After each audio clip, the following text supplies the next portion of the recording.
حضرات محترمین، اللہ رب العزت نے اس دنیا کے اندر جو کچھ بھی پیدا فرمایا وہ سب آپ کے انسانوں کے لیے پیدا فرمایا، اور اللہ رب العزت نے انسانوں کو اپنے لیے پیدا فرمایا کہ وہ انسان اللہ رب العزت کی عبادت کرے۔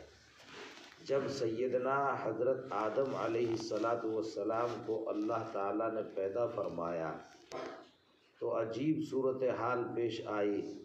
حضرت آدم علیہ السلام کی افضلیت، ان کی برتری، ان کی بلندی، یہ ثابت کرنے کے لیے اللہ رب العزت نے فرشتوں کو حکم دیا کہ اے فرشتوں، تم آدم کی طرف آدم کو قبلہ بنا کر سجدہ کرو۔ آج بھی جو قبلہ ہے، کعبہ ہے، وہ ہمارا معبود نہیں ہے۔ ہم یہاں سے کعبے کی طرف رخ کر کے نماز پڑھتے ہیں، لیکن ہم عبادت اللہ کی کرتے ہیں، کعبے کی نہیں کرتے۔ حضرت سیدنا عمر رضی اللہ تعالی عنہ جب حج کے لیے امیر حج بن کر تشریف لے گئے تو حضرت عمر رضی اللہ تعالی عنہ نے حجر اسود جو کعبے کے اندر بالکل کونے پر جڑا ہوا ہے ساتھ میں، تو اس کو بوسہ دیا، اور بوسہ دے کر پھر چہرہ ہٹایا، پھر دوبارہ بوسہ دینا تھا۔ کون حاجی ہے جس کو موقع ملے اور وہ رک جائے؟ وہ تو بار بار آدمی تمنا کرتا ہے کہ حجر اسود پر جتنے بوسے لیں، جتنے جو ہے ہونٹ مس ہو جائیں، مل جائیں، یہ خوش قسمتی ہے، سعادت ہے، برکت ہے، رحمت ہے۔ تو حضرت عمر رضی اللہ تعالیٰ عنہ نے ایک مرتبہ بوسہ لیا حجر اسود کا، چہرہ ہٹایا، دوبارہ بوسہ لیتے لیتے پھر چہرہ ہٹا کر اور پھر اس حجر اسود کو مخاطب کر کے یہ کہنے لگے کہ اے حجر اسود، تو ایک پتھر ہی تو ہے، تو انسان تو ہے نہیں، تو خدا تو ہے نہیں، تیری ہم عبادت نہیں کرتے، تیری ہم بندگی نہیں کرتے۔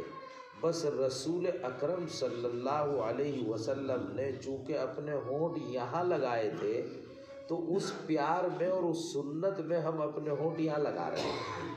تو عشق کسی اور سے ہے، عشق اور محبت رسول اکرم صلی اللہ علیہ وسلم سے ہے، اس کا اظہار یہاں ہونٹ لگا کر ہو رہا ہے۔ محبت رسول اکرم صلی اللہ علیہ وسلم سے ہے، تو رخ قبلے کی طرف ہے، مگر عبادت قبلے کی نہیں، عبادت اللہ تعالیٰ کی ہے۔ چونکہ اللہ تعالیٰ کی خصوصی توجہ کا مرکز وہ ہے تو توجہ لینی اللہ کی ہے، مرکز اس کو بنایا تاکہ ایک مرکزیت حاصل ہو جائے۔ باقی اللہ کی عبادت ہے، اللہ کے علاوہ کی عبادت نہیں ہے۔ تو حضرت آدم علیہ السلام کو سجدہ نہیں کیا گیا، سجدہ کیا گیا اللہ تعالیٰ کو، لیکن قبلہ حضرت آدم علیہ السلام کو بنایا گیا، اور ارشاد فرمایا کہ یہ آدم ہے، ان کی طرف سجدہ کرو۔ تو جب سجدہ کیا تو سجدہ تو کر لیا، فرشتے تھے وہ تو یفعلون ما یؤمرون، ان کی تو خاصیت یہ ہے کہ ان میں گناہوں کا مادہ نہیں ہے، نہ ماننے کا کوئی خیال جذبہ ان کے خمیر کے اندر ہی نہ ماننا نہیں ہے، مان ہی مان ہے۔ تو یفعلون ما یؤمرون، اللہ رب العزت جو ان کو حکم دیتے ہیں وہی مان لیتے ہیں۔ تو انہوں نے تو مان لیا، سجدہ کیا، اور شیطان نے اپنی دلیلیں دینی شروع کی کہ جو کمتر ہوتا ہے وہ برتر کو، ادنا اعلیٰ کو سجدہ کرتا ہے۔ مجھے اللہ آپ نے آگ سے بنایا اور اسے مٹی سے بنایا، تو مٹی جو ہے وہ ادنا ہوتی ہے اور آگ اعلیٰ اور بڑی ہوتی ہے۔ آگ تو مٹی کو بھی کھا جائے، آگ تو اونچے دکھائی دیتی ہے، تو مٹی کو چاہیے کہ وہ آگ کو سجدہ کرے، نہ یہ کہ آگ مٹی کو سجدہ کرے۔ چھوٹا بڑے کی عزت کرے، نہ یہ کہ بڑا چھوٹے کی عزت کرے۔ تو مجھے اسے آدم کو کہو کہ مجھے سجدہ کرے، مجھے نہ کہو کہ آدم کو سجدہ کرے۔ انہوں نے دلیلیں دینی شروع کی، شیطان نے دلیلیں دینی شروع کی اور فرشتوں نے بے چون و چرا سجدہ کر لیا۔ یہ دلیل کہاں دی جاتی ہے؟ یہ دلیل دی جاتی ہے وہاں جہاں معاملات سمجھنے اور سمجھانے کے ہوتے ہیں، کہ ہماری عقل میں بات آئے گی تو مانیں گے، عقل میں بات نہیں آئے گی تو نہیں مانیں گے۔ دلیل تو وہی ہوگی نا کہ آپ عقل میں آئے گی تو مانیں گے، اور اگر دلیل ہماری کچی نکلی، پکی نہ نکلی تو آپ ہماری بات نہیں مانیں گے۔ تو دلیل وہاں دی جاتی ہے جہاں سمجھ میں آوے تو مانے، سمجھ میں آوے تو نہ مانے۔ اللہ وہ ہے کہ جو سمجھ میں آوے تو بھی اس کو ماننا ہے، سمجھ میں نہ آوے تو بھی اس کو ماننا ہے۔ دین اسی کا نام ہے کہ سمجھ میں آوے تو بھی ماننا ہے، سمجھ میں نہ آوے تو بھی ماننا ہے۔ عشق و محبت کا مرحلہ ہے۔ رسول اکرم صلی اللہ علیہ وسلم نے جو حکم دے دیا، اللہ تعالیٰ نے جو حکم دیا، رسول اکرم صلی اللہ علیہ وسلم نے جو اس کی ترجمانی فرمائی، تو اللہ کے حکم کو ماننا ہے۔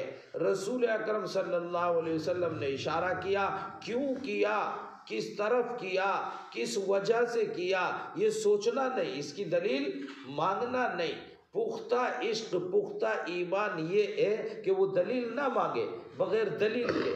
حضرت سیدنا علی رضی اللہ تعالیٰ عنہ نے ارشاد فرمایا کہ دلیل کے مطابق اگر دین ہوتا اور دین ہماری عقل کے مطابق ہوتا تو مجھے یوں لگتا ہے کہ موضوع پر جو مسح کیا جاتا ہے تو نیچے کیا جاتا، گندے تو نیچے سے زیادہ ہوئے ہوں گے، مگر اللہ کے حبیب نے فرمایا اوپر مسح کرو، تو ساری امت سردیوں میں جو بھی موزے پہنے گا اوپر مسح کرے گا، نیچے نہیں کرے گا۔ کیوں؟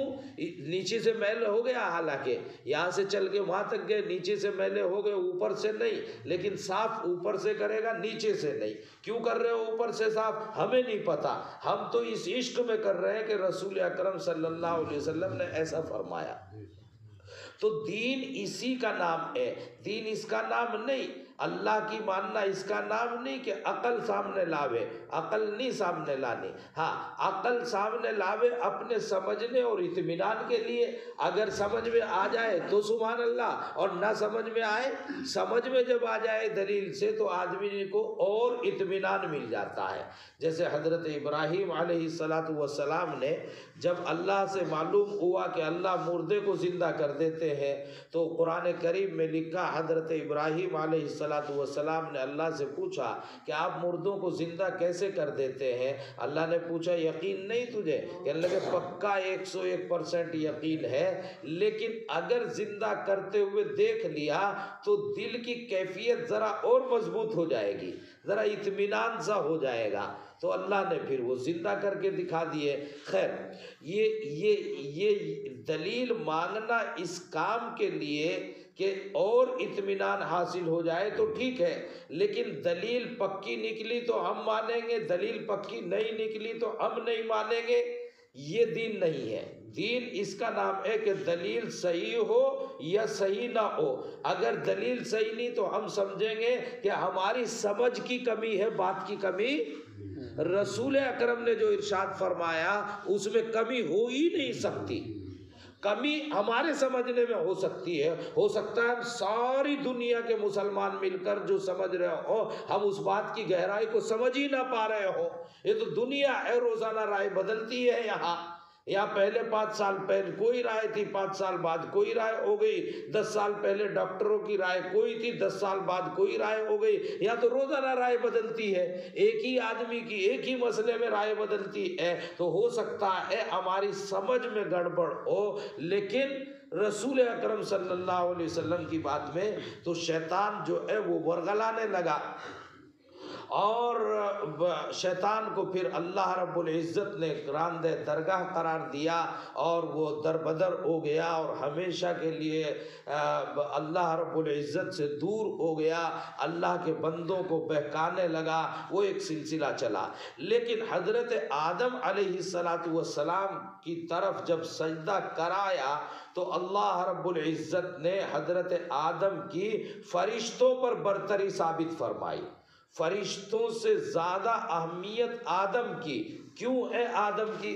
تو اللہ رب العزت نے وہ قرآن کریم میں اللہ تعالیٰ نے واقعہ منظر بیان فرمایا کہ فرشتوں کو اللہ رب العزت نے جمع کیا اور ان سے وہاں جہاں جمع کیا تھا وہاں کی چیزیں جو رکھی ہوئی تھی ان کے نام معلوم کیے، خالی نام معلوم کیے، اس کا کیا نام ہے، اس کا کیا نام ہے، اس کا کیا نام ہے، اس کا کیا نام ہے، ان کو پتہ نہیں تھا بیچاروں کو، فرشتوں کو معلوم نہیں تھا۔ حضرت آدم علیہ السلام پھر اللہ رب العزت نے آدم سے کہا کہ آپ ان کے نام بتاؤ، تو آدم علیہ السلام نے ان کے نام بتا دیے۔ اور نام کس نے بتایا آدم کو؟ آدم کو نام اللہ نے بتائے، علم آدم الاسماء کلہا، سارے نام جن چیزوں جو چیزیں وہاں تھی وہ سارے نام کس نے بتائے؟ اللہ نے آدم کو بتا دیے، آدم نے ان کے سامنے بتا دیے۔ تو ان کے سامنے آدم کی برتری اور بڑا ہونا ثابت ہو گیا۔ جب فرشتے گئے تھے تو فرشتوں نے یہ کہا کہ اے اللہ، آدم کو ہم نے اندر سے باہر تک آپ کے حکم کے مطابق دیکھ لیا، یہ آدم میں تو ساری چیزیں ہمیں عجیب و غریب لگ رہی ہیں، ہمیں تو پتہ نہیں، عجیب و غریب لگ رہی ہے، یہ دنیا میں جائے گا، اس کے خمیر کو ہم نے ٹیسٹ کر کے دیکھ لیا، یہ وہاں جھگڑے گا، فساد پھیلائے گا اور جناب عیاری مکاری کرے گا، اور پھر وہاں پر انتہا یہ کرے گا کہ آپس میں ایک دوسرے کے دست و گریباں ہو جائیں گے، ایک دوسرے کا کینہ ہوگا، کپٹ ہوگا، جفائیں ہوں گی، اور ایک دوسروں کی عزت کے در پہ ہوں گے، اور ایک دوسرے کی عزتوں کو پامال کریں گے، ایک دوسروں کو نیچا دکھائیں گے، اور پھر یہی نہیں، انتہا یہ ہوگی کہ آپس میں خون خرابہ کریں گے، ایک دوسرے کا مرڈر کریں گے۔ یہ اس کے ٹیسٹ رپورٹ ہم دے رہے ہیں، ہم نے اندر سے دیکھ لیا، اللہ نے ٹیسٹ کرایا۔ لیکن جب حضرت آدم علیہ السلام کو اللہ نے نام سکھا دیے اور پھر فرشتوں کو پوچھا تم بتاؤ، نہیں پتا، تم بتاؤ، آدم علیہ السلام نے فٹافٹ بتانے شروع کر دیے۔ تو پھر پتا چلا کہ ہمیں تو کچھ بھی پتا نہیں جتنا آدم کو پتا ہے، ہمیں تو کچھ بھی پتا نہیں جتنا آدم کو پتا ہے۔ تو فرشتوں نے کہا سبحانک لا علم لنا الا ما علمتنا، اللہ جتنا آپ نے ہمیں بتایا ہم تو اتنا ہی جانتے ہیں، ہم ٹیسٹ رپورٹ جو دے رہے ہیں وہ بھی تو اتنا ہی جتنا ہم نے پڑھا ہے، اس سے آگے کیا کیا کمالات اس کے اندر ہے ہمیں تو معلوم نہیں۔ علم تو آپ ہی کا وسیع ہے، آپ ہی اس کو جانتے ہیں، آپ ہی نے اس کو بنایا ہے۔ الغرض فرشتوں کے سامنے اللہ رب العزت نے یہ ثابت کر دکھایا کہ یہ کر کے بتایا، دنیا کو سبق پڑھایا، اللہ کو تو پتہ ہی ہے پہلے سے، اللہ نے دنیا کو سبق پڑھایا کہ آدم یہ فرشتوں سے بھی برتر ہو سکتا ہے، اعلیٰ ہو سکتا ہے۔ کیوں؟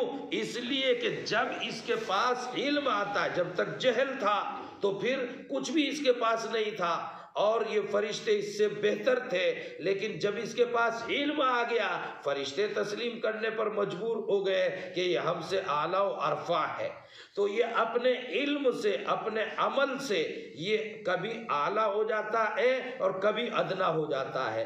آپ کون ہے؟ آپ بھی آدم ہے، آپ کو کہتے ہیں آدمی، ایک آدمی یوں کہہ رہا تھا، ایک آدمی یوں کہہ رہا تھا، آدمی، آدم کا بچہ، آدم کا جو بچہ ہوتا ہے وہ کیا کہلاتا ہے؟ آدمی کہلاتا ہے۔ تو یہ سارے آدمی آدم کی اولاد ہے، اسی لیے آدمی کہلاتے ہیں۔ تو آدمی جتنے ہیں ان ساروں کا حال یہی ہے کہ علم نہیں ہے، جہل ہے تو وہ بدتر ہے، اور علم آ گیا تو وہ برتر ہو گیا۔ وہ ادنا ہے، جہل ہے تو ادنا ہے، اور علم آیا تو اعلیٰ ہو گیا۔ وہ نیچا ہے جب جہل ہے، اور جب علم آیا تو اونچا ہو گیا۔ علم کس کو کتنا میسر آ جائے اور کب میسر آ جائے، جتنے پرسنٹ اس کے پاس علم آتا رہے گا اتنے پرسنٹ اس کو دنیا کا علم دنیا کی ترقی، آخرت کا علم آخرت کی ترقی، چند سالوں کا علم چند سالوں کی ترقی، ہمیشہ کا علم ہمیشہ کی ترقی، ایک آدمی کا علم ایک آدمی کی ترقی، ایک قوم کا علم ایک قوم کی ترقی، ایک برادری کا علم ایک برادری کی ترقی، ایک پوری ملت کا علم پوری ملت کی ترقی۔